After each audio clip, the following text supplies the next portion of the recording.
you're going to be the one looking good today because my morning got blown up, so I'm actually driving. I don't know about that. I have mics, but they're not working. So today's this will be a go along with the theme, I think.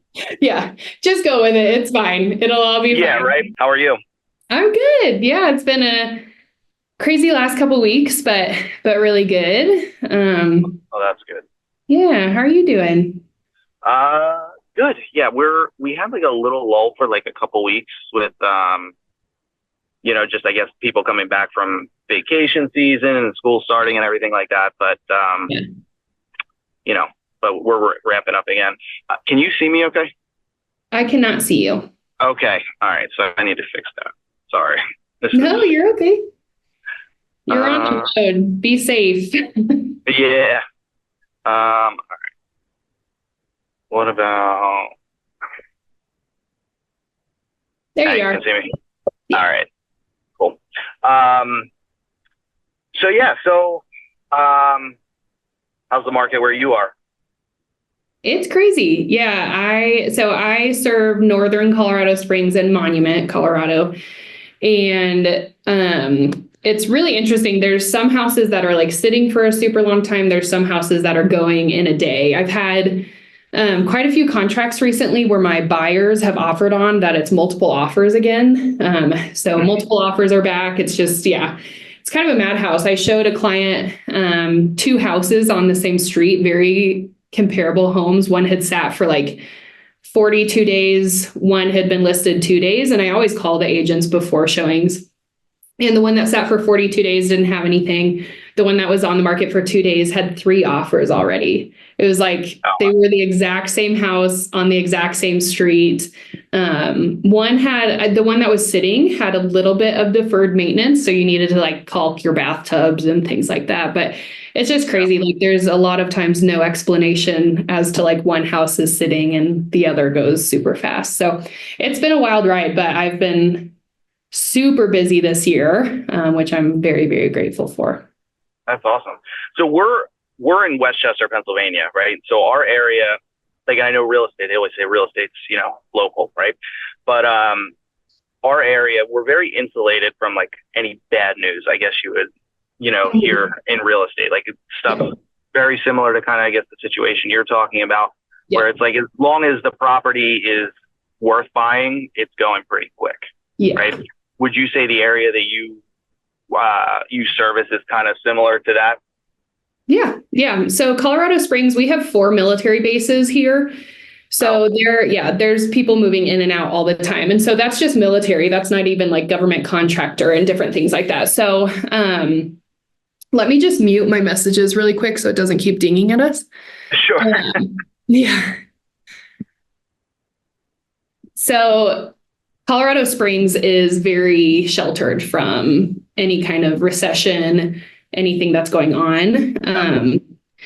Especially with our super large military presence here in town. Well, that's neat. Bet you like 4th of July and all that. These kind of American holidays are probably pretty fun out where you are. Yeah. So we sit at the base of Pikes Peak. It's a 14,000 foot mountain, so a 14er. Nice. And they call it America's Mountain. So we have fireworks off of it, 4th of July, New Year's. We have what's called the Ascent, which happened this last weekend. Actually, it's a race up Pikes Peak. You go straight up the incline and then up the mountain, and it's crazy. So a lot of patriotism here in Colorado Springs for sure. Very cool. Now, so being in the out there and that it's different than like a normal, like right outside of a city suburb, I guess in some ways, you have all the scenery and things. What are some things that maybe are unique to your area that people look for in homes when they're coming maybe from out of town or just generally in town? Like what are things? Yeah, so our market is really unique in a few different ways. So first, it's incredibly spread out. So if you go from the north end of Colorado Springs, that is just against Monument, And then you go all the way south to the south end of Colorado Springs. That's an hour drive. So when you say Colorado Springs and I serve Colorado Springs, I mean, that's a massive area, like as far as miles go. And so when you talk about like what people look for, it really depends on the audience. If you're talking military, because that's a huge audience in our market, they're going to be looking for something near a base or near their work. If you're talking like families and different things, there's definitely some more desirable like neighborhoods within Colorado Springs. So anything that's close to the mountains, hiking trails, because we sit at the foot of a 14er, people want to be as close to trails as possible. So we have an area called Rock Rimmon, and it's on the west side of the highway at the foot of the mountain. And you can hike basically out your backyard. So a lot of people love Rock Rimmon, but the interesting thing about Rock Rimmon is it's landlocked. So the north end of Rock Rimmon is the Air Force Academy. And then the south end of Rock Rimmon is the Broadmoor. And so you are landlocked. There's not any additional homes coming into Rock Rimmon. There's no more land left. So those houses are hugely valuable and they go up and up and up in price because there's nowhere else to build. Nice. Yeah. A view of Pikes Peak is hugely valuable. People that come from out of state are like, I want to be able to see the mountains, right? Like if you're coming to Colorado, you want to be able to see the mountains. So that's another unique thing to our market that out of state relocations are always looking for. Yeah. So what percentage of the deals that you do is the property something you would see on a postcard? Oh gosh. After I stage them 100%.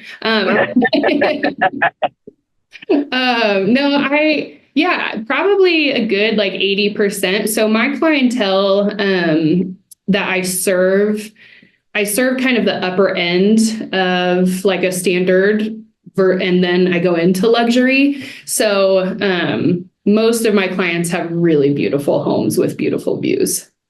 That's awesome. Yeah, I was looking at some of your videos on your Instagram. Yes, some of those properties are pretty awesome. Yeah, they're great. So, how long have you been in real estate? So my like origin story is a little bit different. So I started as a real estate investor. My husband and I, when we started our careers, we made no money. And we were like, how in the world are we going to have retirement by the time we retire? So we bought our first home with the idea to turn it into a rental after a couple of years. So we lived there for 2 years, rented it out, moved into our second home. I mean, we were pinching pennies as much as humanly possible to make this happen. We are now under contract on our fifth home. So we have 4 rentals and we've all done it by buying it as a primary residence, putting 5% down, living in it for a year plus, and then moving into a new primary. And so when I was doing that, I had my first child. My daughter had some significant health issues and I needed to stay home with her. And the only way that I could stay home with her was because of our rental income. That supplemented enough of my income that I could take the year and be home with her. And in that year, I had multiple friends ask me, hey, can you teach us how to do what you and Ryan do? And so that year that I was home, I helped 9 families buy their second property and rent out their first primary. And my husband looked at me and said, you're working for free. What are you doing? Yep, and right. So that's when I got my license. I'm in my 4th year, but I would say that my origin story is not typical of what you hear from a realtor. I very much so like hit the ground running. I didn't have much like build up time. My first year, I closed just over 5 million. Second year, about the same. Third year, I had my second child. So I took 6 months off. And then this year I'll close between 15 to 20. Nice. Yeah. That's awesome. Is there a lot of investment coming into the area, or is it a lot more people that are just looking to live there? Not a ton of like out of town investors, not a ton of opportunity here as far as investment goes. Our market is very, very expensive. And so most of the investment opportunities that are available are like a fix and flip. or you see a lot of people that buy their primary and then rent it out and move somewhere else. So you'll see a lot of military that will use their VA benefit, buy here in town. Then when they leave town, they'll rent out that home to military. So in that way, there's a ton of investment. We have a lot of rentals here in town, but it's not from someone just picking one up today and renting it out. Yeah. Well, good. That's now I'm curious. So you guys get a good chunk of snow out there, right? Yeah. Mm-hmm. Yeah. When does that start getting cold for you guys? Because I know it's different out than where we are. Yeah, Halloween. Halloween is always our first snow. You buy Halloween costumes that you know are warm enough for your kid, or like you can fit a snowsuit underneath them. So you buy it like 3 sizes too big, and then you put a snowsuit on them. So Halloween is typically our first snow. I will say though, Colorado is known to have 300 days of sunshine per year. So if it snows in the morning, it can snow like a foot in the morning and it'll be melted by 1 p.m. Like our sun is so bright and we're closer to the sun with our elevation. So it's not like a Michigan snow. Like Michigan snow, it just stays forever. Yeah, right. Our snow, it snows and then it's like melted by the afternoon. But it does snow quite a bit. I love the snow until Christmas. And then the day after New Year's, I'm like, I'm done. Get me out of here. I'm ready for Yeah, by the time we're just getting started, probably by the time you guys are ready for it to be over. Yeah. So let's talk about, so it sounds like you have a lot of experience, right? Give me an example of something that's, like a memorable deal that you did where you had a pretty crazy situation happen. You had to solve a problem and then get your clients over the hump. There are so many of them. People don't understand the scenarios that are solved behind the scenes that they never have to see or touch or experience because of the middlemen of real estate agents. There are so many scenarios. I'm in one right now, so I can tell you about that one. So my clients a year ago bought what they believed was their forever home. It needed some work. There was a lot of deferred maintenance on the home, but they love the location. It's in Rock Rimmon on the west side of the highway, that super desirable area. It's a really cool home, but it needed quite a bit of not even like cosmetic updates, but truly deferred maintenance. So they lived there for a year. They were working on fixing it up, drastically different from when they bought it. However, the husband's job took them out of state. And so they then had to move away from what they thought was their forever home. We listed the home. The feedback we kept getting was there's deferred maintenance, there's deferred maintenance. Well, they've only lived in it for a year. So it's not them, right? It's someone else's problem, but now they have to deal with it. And they went under contract on a pass-fail inspection.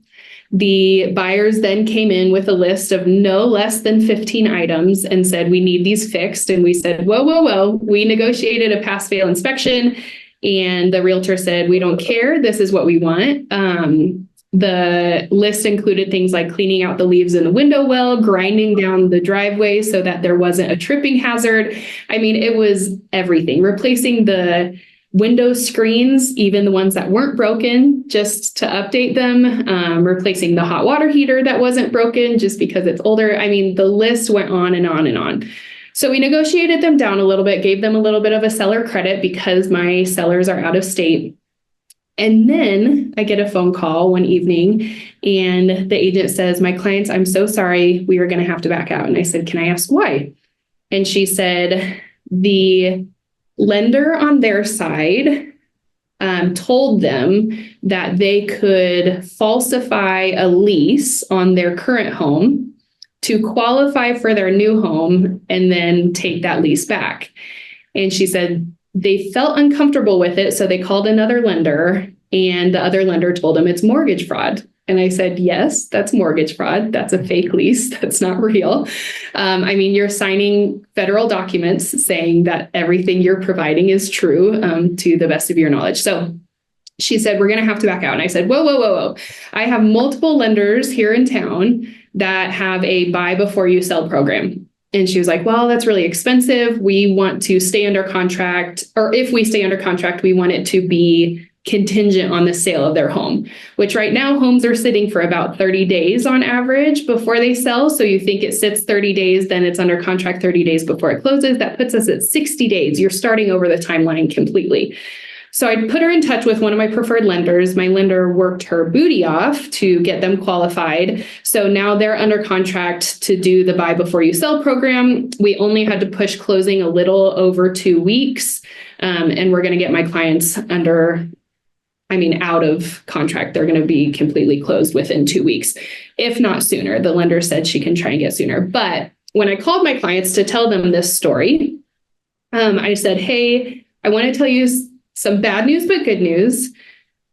The buyer's lender was wanting them to commit mortgage fraud, but we have since moved them over to Heidi, who they know. They used Heidi to purchase the home. And I said, we know, love, and trust her. She's going to get the deal done. But my clients were livid. They were so mad that the contract was being pushed 2 weeks. But what they didn't see was that morning we were out of contract, right? Yeah. I kept it together and found a way forward for them. So there's a lot of battles and a lot of conversations. I had, I believe, 17 phone calls that day just about that contract before even calling my clients to discuss it with them. Wow. Yeah. The mortgage fraud thing, I think it was either exactly that or something a little bit like very similar. I had one of my clients that had a situation like that with one of their deals. So yeah, it's kind of crazy that people even consider that stuff, but yeah, that's people for you. But no, that's awesome. You wouldn't know this. I'm a former realtor myself, so I haven't had my license for a while, but I do understand the industry. And I always used to tell people, I was like, today you probably do more before you're under contract than you used to, but a bulk of earning that commission is getting it to the settlement table, like after you go under contract, because there's so many nuances and different things that can pop up. And it's like, okay, yeah, if everything is perfect and nothing goes wrong, yeah, could you do it yourself? Probably, right? But it's like, what happens when things like that happen? Like the average person who might buy or sell a house, only a couple times over their lifetime isn't going to know or have dealt with and know how to deal with that stuff that you're talking about.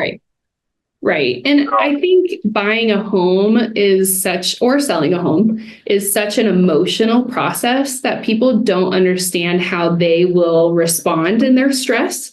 Mm-hmm. And so, yes, could you theoretically go from point A to B to C to D? Yes, in theory. But if you are a highly emotional person, you're going to go from A to X to B to S to, you're going to jump all over the process and not be able to keep your ducks straight. So a lot of our job as a realtor is to keep them moving in the right direction and to hold space and grace for any way they process their emotions through the process. And if you're having someone who's highly emotional on the buyer side, and then let's say the sellers are also highly emotional, if they had a direct conversation, no one would ever get to the closing table. No, 100%. And I think sometimes you deal with, you got to hope at least one of the realtors has their head screwed on straight, because I've witnessed sometimes where one of the agents is just as bad as the buyer or the seller. And it's like, and then, it's definitely, it takes the skill, knowledge, and, just being able to not be emotional in those situations to really get things, over the finish line. Yeah. I'm curious to see, I'm assuming you guys don't have crazy volume of inventory either, right? We have about 6 months. Oh, you do? Okay. Yeah. So, but it's all of the homes that need some love that are sitting on the market. Okay. Got it. So right now, if you, for buyers in your area, or, based on, what you're dealing with, what's the best piece of advice you would give to a buyer right now in this market? Well, it depends on what kind of buyer I'm talking to. If you're a cash buyer, now is the perfect time to buy because everything's negotiable. So if you are planning on moving to Colorado Springs, Monument, if you have the cash to purchase, now is the time. Don't wait for interest rates to lower. That's when it's competitive. That's when you can't negotiate inspection items. That's when you're hosed. So now is the time to do it if you're a cash buyer. If you are a VA buyer, rates are great. FHA buyer, rates are great. Conventional buyer, it depends. Yeah. Gosh, that question is so like. Well, let me tweak that a little bit. So sure. What are some of, or what's an issue or a couple issues that you see buyers running into right now, and how should they approach that, dealing with those? I think people are wanting to look too soon. People are not getting with their lender and getting their finances in order prior to looking. And so that's causing a lot of issues now that multiple offers are back on the table. So okay. I have multiple buyers who are looking at purchasing in the next few months. They've just been kind of looking on public websites, seeing what's out there, and they see something that they love. Your lender is not going to be able to get you approved in a day right. so that you can go up against multiple offers. You need to have your team selected and really strong and ready to present an offer if you're even remotely considering purchasing. So it's never too soon to kind of start getting that team of professionals behind you and seeing where you stand and what you're able to do, right? Yeah, I always tell people to base it on the product, not the timeline. So people who tell me, hey, I want to start looking in the spring, I tell them to get everything in line, because let's say your dream home comes on the market in December. Are you going to then say, no, I'm going to base it on the timeline, or are you going to buy the house that you want? So I always say base it on the product, not the timeline, because the perfect house likely isn't going to come at the exact perfect time. No, I think that's some good advice. All right. So conversely, on the other end with sellers, what is maybe not an issue, but what expectations do you sometimes see sellers coming into selling their house with that maybe they need to shift mindset with or be prepared for? Yeah, a lot of Colorado Springs and Monument are starting to see multiple offers. And so sellers are assuming that means that it's 2021 again. They're thinking, oh, we can sell it as is, not do anything, not prep it for photos, not clean it, just have it listed and it'll sell immediately. And that's just not the case. Okay. Selling your home is extremely expensive. You have a lot of fees. You have a lot of maintenance that you have to take care of. The homes that are seeing the multiple offers are the homes where the seller really has taken the time to prep their home. And I mean like recalking windows if your caulk doesn't look clean, which is such a funny word. But taking care of, if you have carpet tears, you have to have those repaired or replaced. Having floors replaced is hugely valuable. But yeah, I think the seller's mindset is that Colorado Springs and Monument is one of the top most desirable places to live. And so they're assuming it's 2021, they can put it on the market and someone will snatch it up.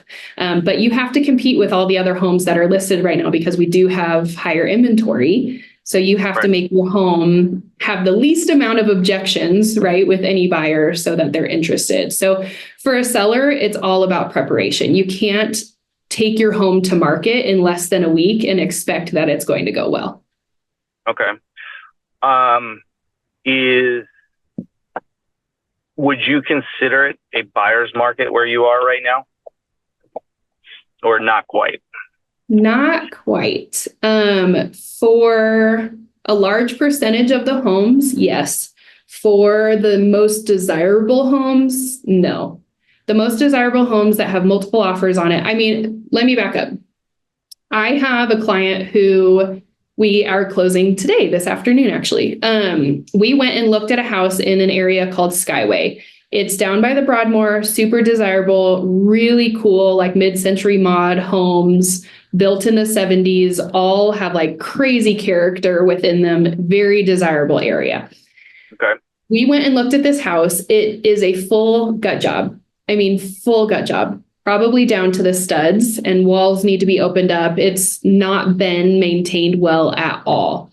But because of the area that it's in, it created multiple offers. And so what happens with that is you're buying a home that needs a ton of work that you can't negotiate on. So it really depends. Like the houses that are going really quickly, it's absolutely a seller's market. But there's a lot of homes that are sitting. And if you can find a home that's been listed for 30 days plus, that's going to be your best bet to be able to negotiate. Okay. Awesome. That's interesting because out here, it's not even close to a buyer's market. I don't know.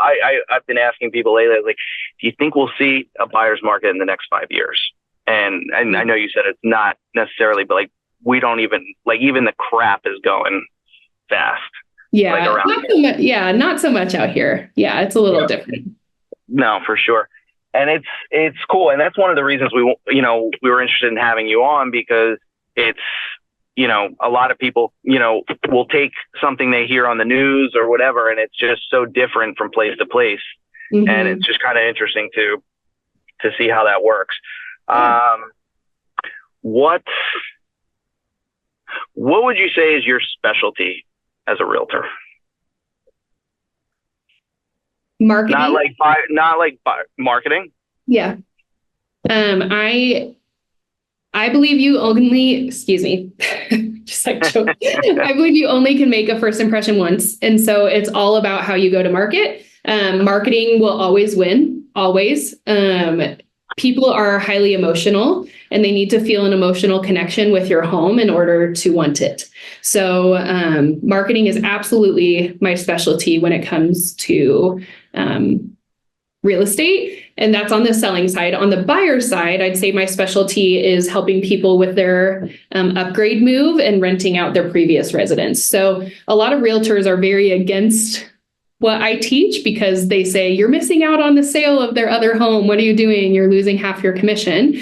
But I believe in doing the right thing. And I think building a financial legacy for someone's family is far more impactful. So my specialty is helping someone upgrade into a home that better suits their family, renting out their previous residence. And I have a whole system that I walk them through for self-managing that previous resident.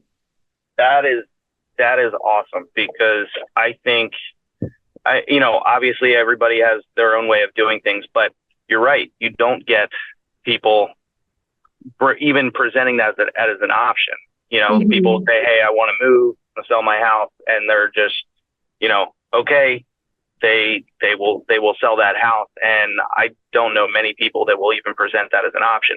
Mm-hmm. Why? And I guess that's a lot of that probably comes from your background in investing, right? You're kind of looking at it like, it's a good move. Now, and I'm assuming that's kind of probably dependent on whether or not they're in a position to do that. Sometimes, so I'm sure you run into people that aren't in a position to do that. But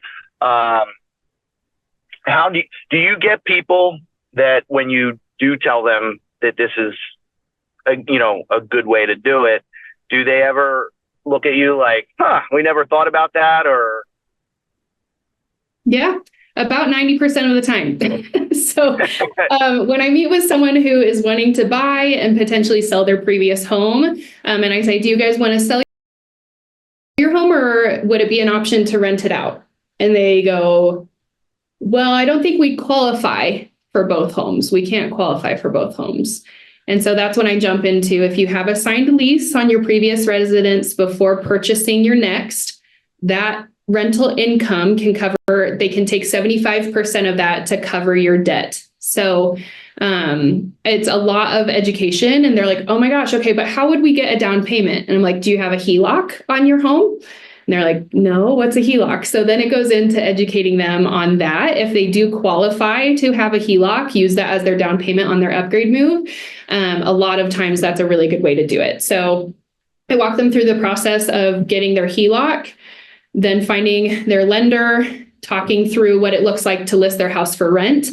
And then as soon as they find a house to buy and they go under contract, it's definitely a race to the finish, because you have to have your house rented out before you close on your new house.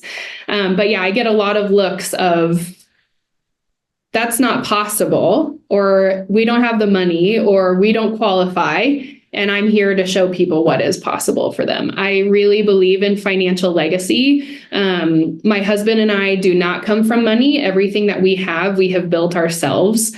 And I really believe that other families can do that as well and have a super solid financial future for their children and future generations to come, or a beautiful nest egg to retire on if they don't have children. Yeah. That's awesome. No, I mean, I, it's funny, the whole, like, people getting into investing seems to be gaining a lot of steam these days. Mm-hmm. It just seems to be something more people are talking about. People are looking at it like it's more feasible than they ever thought possible. And I think the fact that you kind of approach what you do from that angle is refreshing, I guess. I think more people should be looking at it that way. Cool. Well, listen, Shaylee, I'm sorry. It's okay.